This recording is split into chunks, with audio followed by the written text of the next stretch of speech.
നമസ്കാരം. ഈ വിഷു സംക്രമത്തിൻ്റെ സാമാന്യ ഫലങ്ങൾ എപ്രകാരമായിരിക്കുമെന്ന് ഒരു നിമിഷം നമുക്ക് നോക്കാം.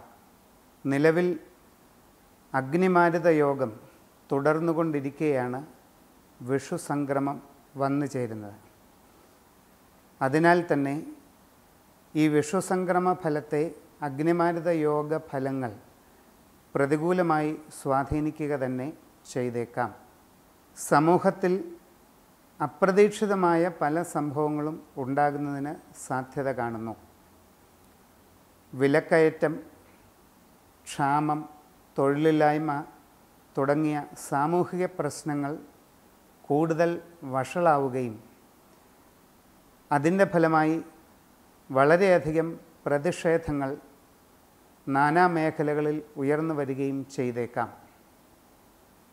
അതേസമയം കാർഷിക രംഗത്ത് വളരെയധികം പുരോഗതി ഉണ്ടാകുന്നതായി കാണുന്നു. ഈ വരുന്ന വർഷകാലം അപ്രതീക്ഷിതമായ പ്രകൃതിക്ഷോഭങ്ങൾക്ക് സാക്ഷ്യം വഹിക്കുന്നതാണ്.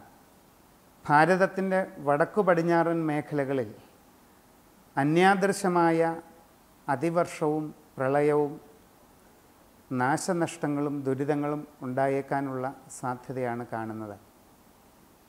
നമുക്ക് കേരളത്തിൻ്റെ വടക്കൻ ജില്ലകളിലും ഈ വരുന്ന വർഷകാലം വളരെയധികം ക്ലേശനാശങ്ങൾ സൃഷ്ടിക്കാനുള്ള സാധ്യത മുൻകൂട്ടി പറയാവുന്നതാണ്.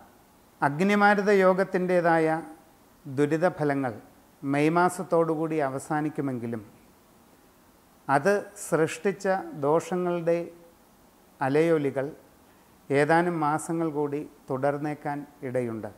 തിരഞ്ഞെടുപ്പുകളിൽ തികച്ചും അപ്രതീക്ഷിതമായി ഉണ്ടാകാവുന്ന ചില ഫലങ്ങൾ